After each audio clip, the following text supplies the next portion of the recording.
Doctor فرحت ہاشمی صاحبہ کے مستند بیانات سننے کے لیے ہمارے چینل قرآنک پلس کو سبسکرائب کریں۔ یہاں قرآن و حدیث کی روشنی میں حقیقی رہنمائی اور روحانی ترقی کے خزانے ملیں گے۔ ابھی جڑیں اور دین کو گہرائی سے سمجھیں۔ اللہ عز و جل کا فرمان ہے، جب ان سے کوئی ناشائستہ کام ہو جائے یا کوئی گناہ کر بیٹھے تو فوراً اللہ کا ذکر اور اپنے گناہوں کے لیے استغفار کرتے ہیں۔ غلطی کرنے کے بعد دو رویے ہوتے ہیں، ایک ہے ڈھٹائی والا اور اپنے آپ کو تسلیاں دینے والا کہ کوئی بات نہیں، سب لوگ ہی کرتے ہیں، اس نے بھی کیا تھا، اس نے بھی کیا، اور میں نے اس لیے کیا کیونکہ فلاں ایسا کرتا ہے، آج کل کا تو رواج ہی یہی ہے، ٹرینڈ ہی یہی ہے، تو اس میں کیا برائی ہے۔ اور ایک یہ ہے کہ انسان یہ کہے کہ اللہ کا حکم کیا ہے، یعنی مجھے ٹرینڈ کو نہیں دیکھنا، مجھے اللہ کا حکم دیکھنا ہے۔ اب مثلاً حجاب ہی کی بات ہے، اگر انسان ٹرینڈ کو دیکھے تو پھر تو حجاب کرنے کا کوئی مطلب ہی نہیں، تو اس وقت انسان سارے معاشرے کے خلاف جا کر اپنے آپ کو کیوں ڈھکتا ہے؟ کیونکہ اللہ کا حکم ہے۔ اسی طرح نماز کا وقت ہے، باقی کوئی نماز نہیں پڑھ رہا تو آپ یہ کہہ کے نہیں بیٹھ جائیں گے اچھا کوئی بھی نہیں پڑھ رہا تو میں اب یہاں کہاں اٹھوں اور میں کیسے پڑھوں، بلکہ آپ اٹھیں گے اور پڑھیں گے کیونکہ اللہ کا حکم یہی ہے۔ تو ایک تو یہ رویہ ہوتا ہے کہ انسان چاہے حالات موافق ہو، موسم موافق ہو یا مخالف ہو، وہ اللہ کا بندہ بن کے رہتا ہے، وہ کوئی بھی وقت ہو، کوئی بھی جگہ ہو، کوئی بھی موقع ہو، وہ اللہ کی اطاعت کرتا ہے۔ اور دوسرا یہ ہے کہ انسان اپنے نفس کی خواہش یا لوگوں کی خواہش کے پیچھے چلتا ہے، اور پھر چلنے کے بعد وہ گلٹی بھی نہیں فیل کرتا، اس کو شرمندگی بھی نہیں ہوتی، بلکہ وہ اپنے آپ کو تسلی تبکی دے دیتا ہے کہ نہیں سارے ایسے ہی ہیں، جہاں یہ جائیں گے وہاں ہم بھی چلے جائیں گے، یہ کوئی برے لوگ ہیں، یہ اگر ایسا کر رہے ہیں تو کیا ہوا۔ یعنی انسان بازو کو دوسروں کی غلطیوں کو بھی پھر جسٹیفائی کرنے لگتا ہے۔ یہ دل کا اچھا ہونا چاہیے، کوئی ضروری نہیں ہوتا کہ انسان بہت ساری شریعت پر عمل کرے۔ تو ہمیشہ یاد رکھیے کہ اللہ تعالیٰ کا حکم چھوٹا ہو یا بڑا ہو، وہ اللہ کا حکم ہے، اس کی نافرمانی اللہ کی ناراضگی ہے، تو اللہ تعالیٰ کو ناراض نہیں کرنا۔ علقمہ اور اسود کا بیان ہے، وہ کہتے ہیں کہ عبداللہ بن مسعود رضی اللہ عنہ نے کہا کہ قرآن شریف میں دو آیتیں ایسی ہیں کہ جو بھی بندہ کوئی گناہ کرے ان کو پڑھے پھر اللہ تعالیٰ سے استغفار کرے تو اللہ تعالیٰ اس کو بخش دیتے ہیں۔ والذین اذا فعلوا فاحشۃ او ظلموا انفسهم ذکروا اللہ فاستغفروا لذنوبہم، جب ان سے کوئی ناشائستہ کام ہو جائے یا کوئی گناہ کر بیٹھے تو فوراً اللہ کا ذکر اور اپنے گناہوں کے لیے استغفار کرتے۔ تو یہ ہے وہ دوسرا رویہ کہ جب ان سے کوئی غلطی ہوتی ہے تو شرمندہ ہوتے ہیں اور اللہ کی ناراضگی برداشت نہیں کرتے اور فوراً ہی اللہ کو یاد کرنے لگتے ہیں اور استغفار کرنے لگ جاتے ہیں۔ اور اللہ عز و جل کا فرمان ہے، جو شخص کوئی برائی کرے یا اپنی جان پر ظلم کرے پھر اللہ تعالیٰ سے استغفار کرے تو وہ اللہ کو بخشنے والا، مہربانی کرنے والا پائے گا، یعنی اللہ تعالیٰ اس کی توبہ قبول کرے گا۔ یہ نہیں سوچنا چاہیے کہ اللہ تعالیٰ مجھے تو معاف نہیں کرے گا یا اللہ تعالیٰ فلاں کو معاف نہیں کرے گا۔ بعض اوقات ہم اپنے بارے میں نہیں کسی اور کے بارے میں فتویٰ دینے لگتے ہیں کہ اللہ اس کو تو کبھی معاف نہیں کرے گا۔ اللہ سبحانہ وتعالیٰ ایسے بندے کو پکڑ لیتے ہیں جو کسی کے بارے میں یہ کہے اور اس کو معاف کر دیتے ہیں۔ ایک قوم میں دو لوگ تھے، ایک ان میں نیک تھا اور دوسرا برا تھا۔ جو نیک شخص تھا وہ برے شخص کو ہر وقت روکتا رہتا تھا کہ تم یہ غلط کام نہ کیا کرو، لیکن وہ باز نہیں آتا تھا۔ ایک دفعہ اس نے کوئی غلط کام کیا تو کہا اللہ تمہیں کبھی نہیں بخشے گا۔ دونوں کی ڈیتھ ہو گئی۔ اللہ نے دونوں کو اپنے پاس حاضر کر لیا اور اس کو کہا جو غلط کرتا تھا کہ جاؤ تجھے میں نے اپنی رحمت سے بخش دیا، اور اس نے جو دوسروں کو فتوے لگاتا تھا کہ اس کو تو اللہ کبھی بخشے گا نہیں، اس کو جہنم میں پھینک دیا۔ کہ تمہیں کس نے اختیار دیا تھا کہ تم میرا فیصلہ اپنے ہاتھ میں لے لو؟ یہ اللہ کا کام ہے، جس کو چاہے بخشے اور جس کو چاہے سزا دے۔ اس لیے ہمیں اس بات کو جان کر اللہ سے ڈرتے رہنا چاہیے کہ کیا پتا کہیں سزا نہ مل جائے، اور مایوس نہیں ہونا چاہیے کہ اللہ تعالیٰ بخش سکتا ہے، اللہ تعالیٰ بڑے بڑے گناہ معاف کر دیتا، اللہ تعالیٰ مجھے بھی بخش دے۔ تو اس یقین کے ساتھ توبہ کریں کہ اللہ بخش دے گا، بے یقینی کے ساتھ اور شک والی کیفیت نہ ہو، اللہ سے اچھی امیدیں رکھیں۔ اور اللہ تعالیٰ نے فرمایا تو اپنے رب کی تسبیح کر حمد کے ساتھ اور اس سے مغفرت کی دعا مانگ، بے شک وہ بڑا ہی توبہ قبول کرنے والا ہے۔ یہ نبی صلی اللہ علیہ وسلم کو خطاب ہے۔ اور اللہ تعالیٰ نے فرمایا والمستغفرین بالاسحار، اور پچھلی رات کو بخشش مانگنے والے لوگ ہیں، یعنی تہجد کے وقت خاص طور پر استغفار کرنی چاہیے۔ رسول اللہ صلی اللہ علیہ وسلم اکثر یہ کہتے تھے سبحانک اللہم وبحمدک اللہم اغفر لی انک انت التواب الرحیم۔ اے اللہ تیری ذات پاک ہے اور تعریف تیرے لیے ہے، اے اللہ تو مجھے بخش دے، بے شک تو توبہ قبول کرنے والا اور رحم کرنے والا ہے۔ اور آپ صلی اللہ علیہ وسلم نے فرمایا من اکثر من الاستغفار جعل اللہ عز وجل له من كل هم فرجا ومن كل ضيق مخرجا ورزقه من حيث لا يحتسب. جو شخص کثرت سے استغفار کرے تو اللہ تعالیٰ اس کا ہر ایک رنج و غم دور کر دے گا اور ہر تکلیف سے اس کو نجات دے گا اور اس کو ایسی جگہ سے روزی دے گا کہ اسے گمان تک نہ ہوگا، وہ سوچے گا بھی نہیں. اور آپ صلی اللہ علیہ وسلم نے فرمایا انی لاستغفر اللہ تعالی واتوب الیہ فی اليوم اکثر من 70 مرۃ، میں اللہ تعالیٰ سے دن میں 70 مرتبہ سے زیادہ توبہ استغفار کرتا. حالانکہ جبکہ آپ کی حالت یہ تھی کہ آپ کے اگلے اور پچھلے گناہ معاف کر دیے گئے تھے، اس کے باوجود آپ استغفار کرتے تھے. اور آپ صلی اللہ علیہ وسلم نے فرمایا انہ لیغان علی قلبی حتی انی لاستغفر اللہ تعالی فی کل یوم 100 مرہ، کہ میرے دل پر پردہ سا آ جاتا ہے اور میں اللہ سے دن میں 100 بار بخشش طلب کرتا. دل کی کیفیت بدلتی رہتی ہے، ہر وقت انسان ایمان کے بہت اعلیٰ درجے میں نہیں ہو سکتا. بعض اوقات انسان سو کے اٹھتا ہے یا کوئی تھکاوٹ ہوتی ہے، کوئی جسم میں تکلیف ہوتی ہے تو انسان کی اسپرٹس لو ہو رہی ہوتی ہے. تو ایسے میں بعض اوقات ذکر کرنے کی کوشش بھی کرے تو ذکر نہیں ہو پاتا، ذکر کرنا شروع کرتے تو نیند آ جاتی ہے. تو کچھ بھی کیفیات ہوں لیکن پھر بھی انسان کو اللہ سبحانہ تعالیٰ کی طرف پلٹتے رہنا چاہیے. اور آپ نے فرمایا جو شخص اپنے بستر پر آتے وقت استغفر اللہ واتوب الیہ تک 3 بار کہے، اور وہ کیا ہے؟ استغفر اللہ العظیم الذی لا الہ الا هو الحی القیوم واتوب الیہ 3 بار، تو اللہ تعالیٰ اس کے گناہ بخش دیتے ہیں، اگرچہ سمندر کی جھاگ کے برابر ہی کیوں نہ ہو، یا ٹیلوں کی ریت کے برابر ہو، یا درختوں کے پتوں کے برابر ہو، یا دنیا کے دنوں کے برابر ہو. اتنے زیادہ بھی کسی کے گناہ ہوں تو معاف کر دیے جاتا ہے. تو رات کے وقت بستر پر لیٹ کر یہ دعا 3 دفعہ دہرائیے، اس کو 3 دفعہ پڑھیے. اور آپ نے ایک دوسری حدیث میں فرمایا من قال ذلك غفرت ذنوبه وان كان فارا من الزحف. اور حذیفہ کہتے ہیں کہ میں اپنے اہل بال بچوں کے لیے بڑا بد زبان تھا، انہیں کو ڈانٹ ڈپٹ کرتا رہتا تھا. اکثر ماؤں کی یہی پریشانی ہوتی ہے کہ ہم بچوں کو بہت ڈانٹتے ہیں یا بچوں کے ساتھ زیادتی کر جاتے ہیں. تو ایک دن میں نے رسول اللہ صلی اللہ علیہ وسلم سے کہا کہ اے اللہ کے رسول، مجھے ڈر ہے کہ میری زبان مجھے جہنم میں ڈلوا دے گی. یعنی میں جس طرح کی زبان یا لینگویج یوز کرتا ہوں مجھے ڈر ہے کہ مجھے جہنم میں ڈلوا دے گی.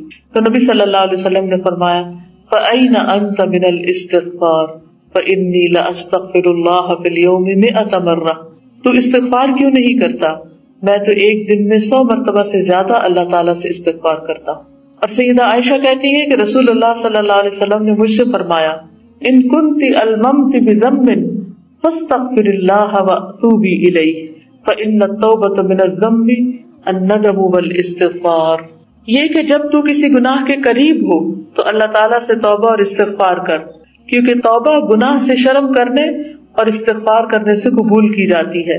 اور نبی کریم صلی اللہ علیہ وسلم استغفار میں کہتے تھے اللہم اغفر لی خطیئتی.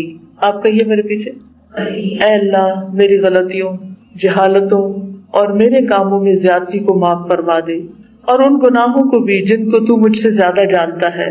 اے اللہ مجھے میری سنجیدہ، مزاحیہ اور بلا قصد یعنی بلا ارادہ اور قصدن یعنی ارادتاً غلطیوں کو معاف کر دے، اور وہ تمام غلطیاں جو مجھ میں ہیں. اے اللہ میرے پہلے اور بعد والے، پوشیدہ اور ظاہر تمام گناہوں کو معاف فرما دے جن کو تو مجھ سے زیادہ جانتا ہے.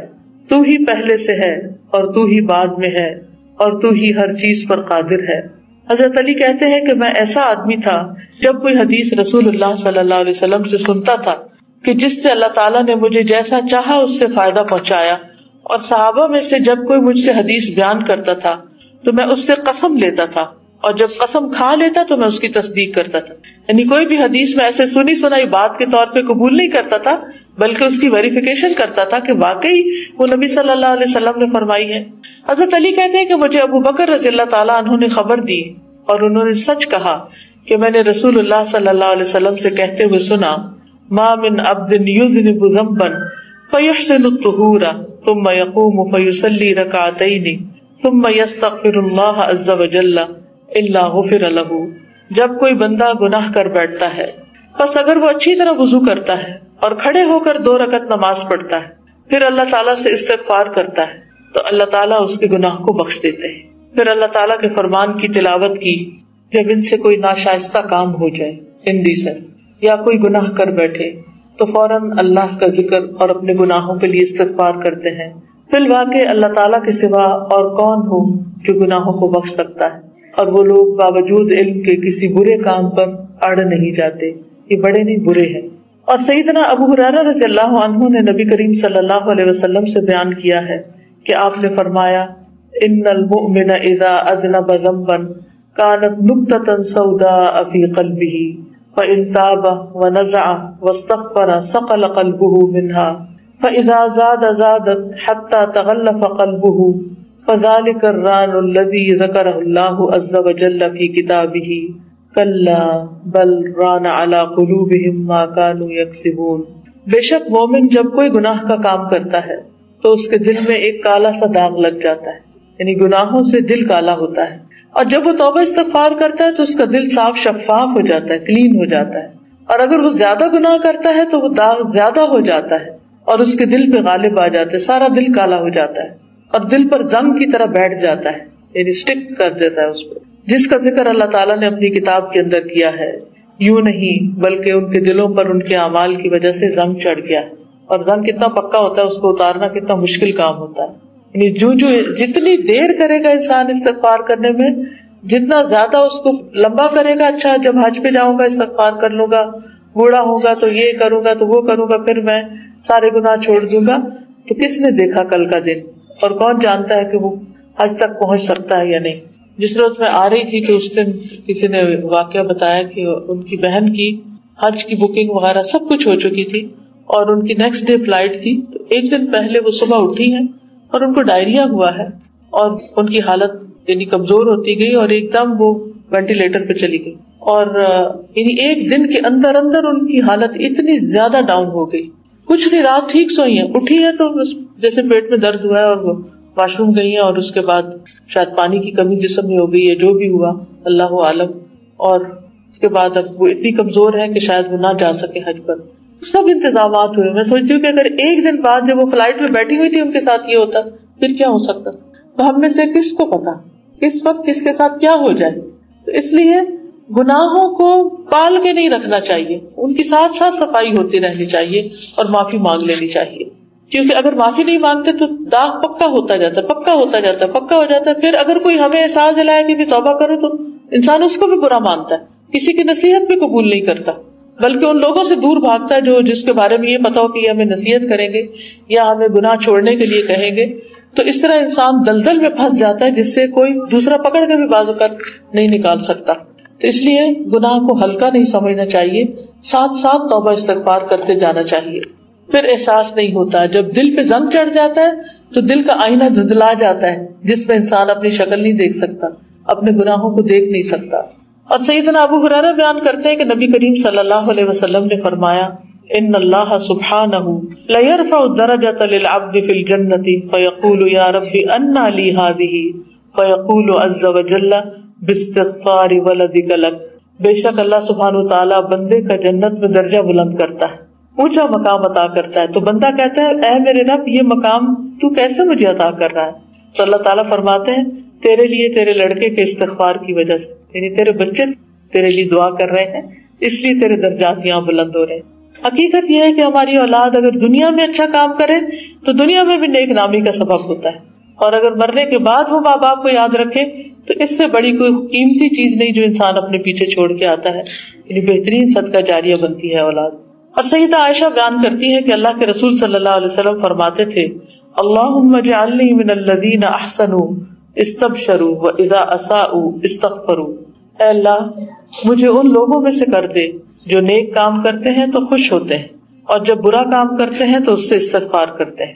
اور آپ نے فرمایا اذا اذنب العبد ذنبا قال اللهم اغفر لي فيقول الله عز وجل اذنب عبدي ذنبا فعلم ان له ربا يأخذ بالذنب ويغفر الذنب عبدي اعمل ما شئت فقد غفرت لك. جب بندہ گناہ کرتا ہے اور گناہ کرنے کے بعد کہتا ہے اے اللہ مجھے بخش دے، تو اللہ عز و جل فرماتے ہیں کہ میرے بندے نے گناہ کیا، پھر اس کا اعتراف کر لیا، مان گیا کہ میرا ایک رب ہے جو گناہ پر پکڑتا بھی ہے اور گناہ کو بخشتا بھی ہے. تو اللہ تعالیٰ فرماتا ہے اے میرے بندے تو جو چاہے کر، میں نے تجھے بخش دیا، یعنی تیرے گناہ کو معاف کر دیا. ایز لانگ ایز تو میری طرف پلٹ آیا تو میں نے بھی تجھے معاف کر دیا.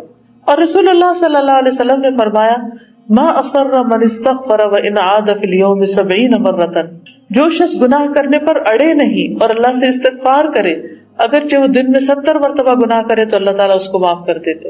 یعنی بھول چوک کے مثلا زبان بچوں کے ساتھ یا سربٹس کے ساتھ سخت بول رہے ہیں یا ڈانٹ ڈپٹ کر رہے ہیں تو سارا دن ہی وہ سلسلہ چلتا رہتا ہے. ادھر سے کچھ کہتے ہیں پھر توبہ استغفار کرتے ہیں یا اللہ اب نہیں کریں گے، پھر بھول جاتے ہیں، پھر سچویشن سامنے آ جاتی ہے، پھر سلپ ہو جاتے ہیں، پھر دوبارہ پھر وہ. تو انسان جب تک اپنی غلطیوں کی معافی مانگتا رہتا ہے اور اپنی غلطی کا اعتراف کرتا رہتا ہے تو اللہ تعالیٰ بھی گناہ کو معاف کرتا رہتا ہے. کبھی یہ نہیں کہنا چاہیے اب تو مجھے استغفار کرتے ہوئے بھی شرم آ رہی، کس منہ سے استغفار کروں کیونکہ میں تو گناہ چھوڑ ہی نہیں پا رہی. نہیں، جیسے بھی ہے پلٹنا چاہیے. اور رسول اللہ صلی اللہ علیہ وسلم نے فرمایا ان رجلا لم يعمل خيرا قط نظر الى السماء فقال ان لي ربا یا رب فاغفر لي فقال الله عز وجل قد غفرت لك. بے شک ایک آدمی کے جس نے بھلائی کا کام کبھی نہیں کیا وہ آسمان کی طرف نظر اٹھا کر کہتا ہے بے شک میرا ایک رب ہے، اے میرے رب تو مجھے بخش دے، تو اللہ عز و جل فرماتے ہیں کہ جا میں نے تجھے بخش دیا. یعنی ایک ایسا شخص جس کی زندگی میں کوئی نیکی نہیں لیکن جب اللہ کی طرف پلٹتا ہے تو اللہ تعالیٰ کو اس کا پلٹنا بھی بہت پسند ہے، اللہ تعالیٰ اس کو بھی معاف کر دیتا ہے. یعنی کتنی ہوپ ہے، کتنی امید ہے. اور رسول اللہ صلی اللہ علیہ وسلم نے فرمایا من اذنب ذنبا فعلم ان اللہ قد اطلع علیہ غفر له وان لم یستغفر.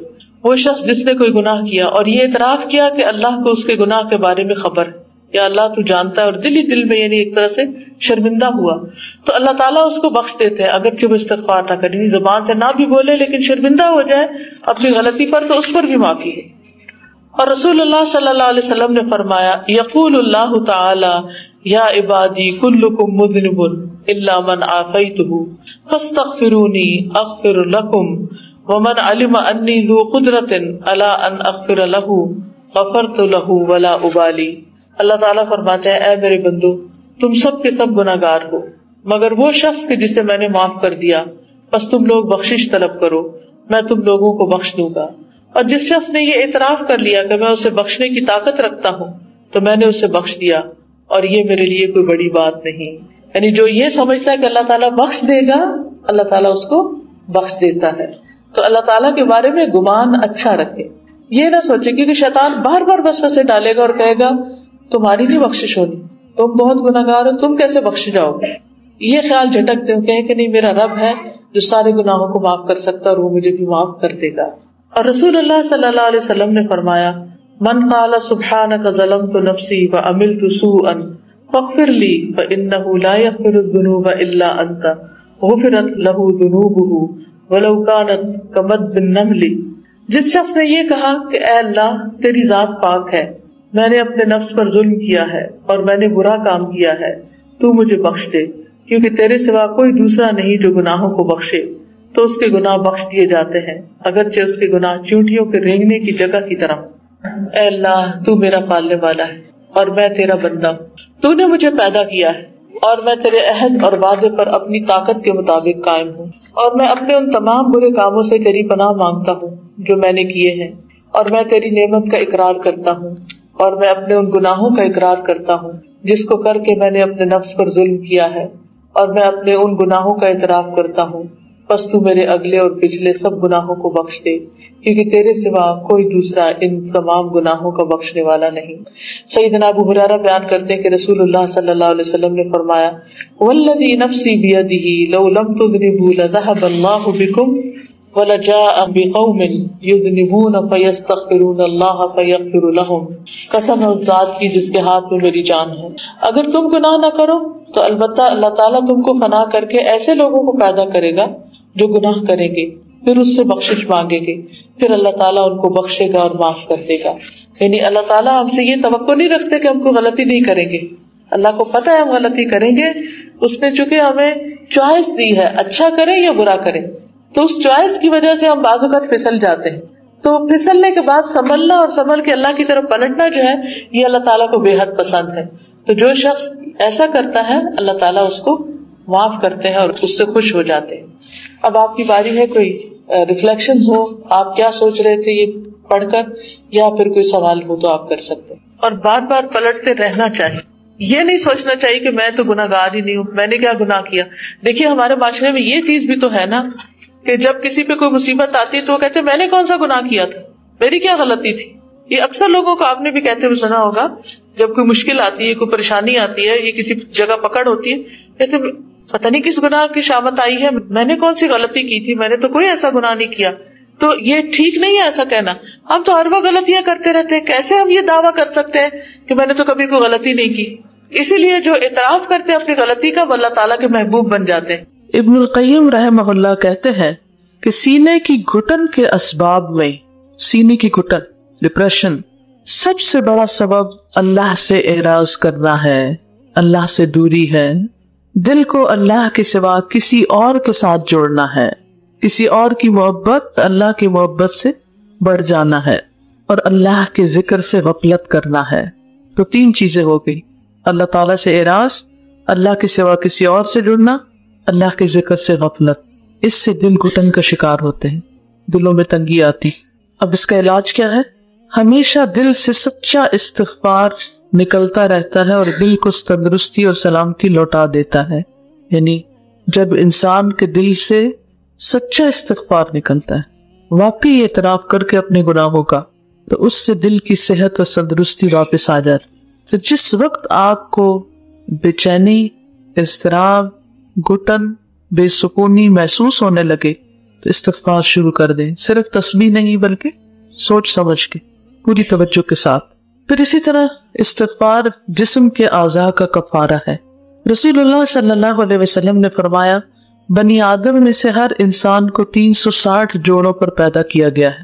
جس نے 360 جوڑوں کی تعداد کے برابر اللہ کی بڑائی بیان کی اور اللہ کی تعریف کی اور تحلیل یعنی لا الہ الا اللہ کہا, اور اللہ کی تسبیح یعنی سبحان اللہ کہا اور استغفر اللہ کہا, اور لوگوں کے راستے سے پتھر یا کانٹے یا ہڈی کو ہٹا دیا اور نیکی کا حکم دیا اور برائی سے منع کیا, وہ اس دن اس طرح چلتا ہے کہ اس نے اپنی جان کو دوزخ سے بچا لیا. تو اس میں استغفار بھی شامل ہے. کیا کیا کام کرنے, کیا پڑھنا ہے؟ سبحان اللہ, الحمدللہ, لا الہ الا اللہ اور استغفر اللہ. اس کے علاوہ راستے سے پتھر کانٹے ہڈی ہٹانا, جیسے آپ گھر کی صفائی کرتے ہیں, نیکی کا حکم دینا, برائی سے منع کرنا. کتنی بڑی خوش نصیبی ہے کہ انسان ذکر بھی کرے اور اس کے ساتھ کام بھی کرے, بلکہ کام کرتے ہوئے بھی آپ ساتھ ساتھ ذکر کر سکتے ہیں. اس وقت کو بھی ضائع نہیں کرنا چاہیے. استغفار بیماریوں کا علاج ہے. آپ کو تو نہیں کوئی بیماری, بعضوں کو چھوٹی موٹی کوئی تکلیف ہوتی ہے, اچانک سر درد شروع ہو جاتا ہے یا کوئی اور اسی طرح, جی بلڈ پریشر ہے, کچھ بھی ہے.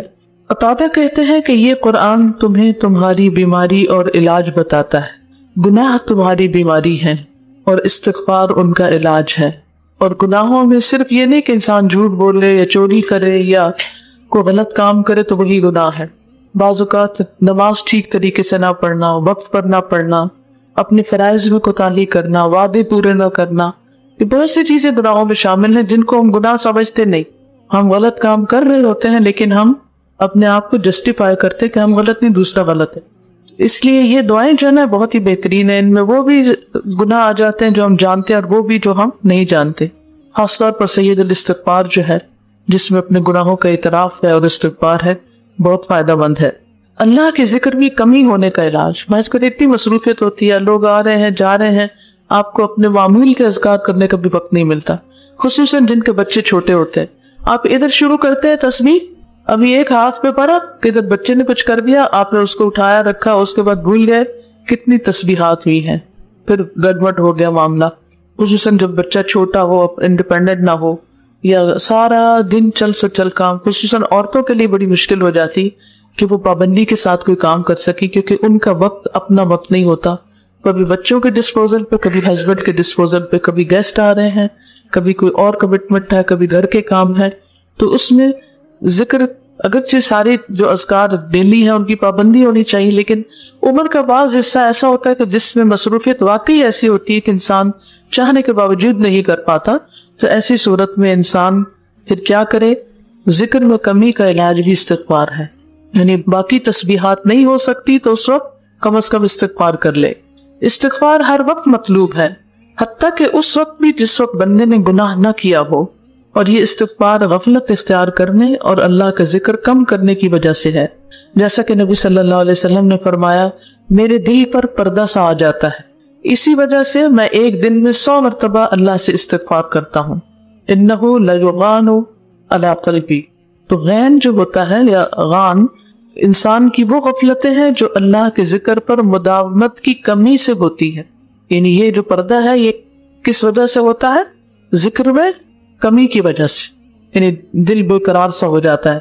اس سے کوئی انسان خالی نہیں ہوتا، کیونکہ کبھی انسان کا زندگی کے ایسے راستوں سے واسطہ پڑتا ہے جس میں اس سے اللہ کے ذکر میں مداومت سے غفلت واقع ہو جاتی. کبھی انسان پہ غفلت چھا جاتی ہے، کبھی انسان بیمار ہو جاتا ہے، غنودگی میں پڑا ہوا ہے، ہوش ہی نہیں ہے، کہاں ذکر ہو سکتا ہے. تو اس صورت میں جب انسان ذکر کے قابل ہو تو پھر استغفار کر لے تو سب چیزوں کو کمپنسیٹ کر دے گا.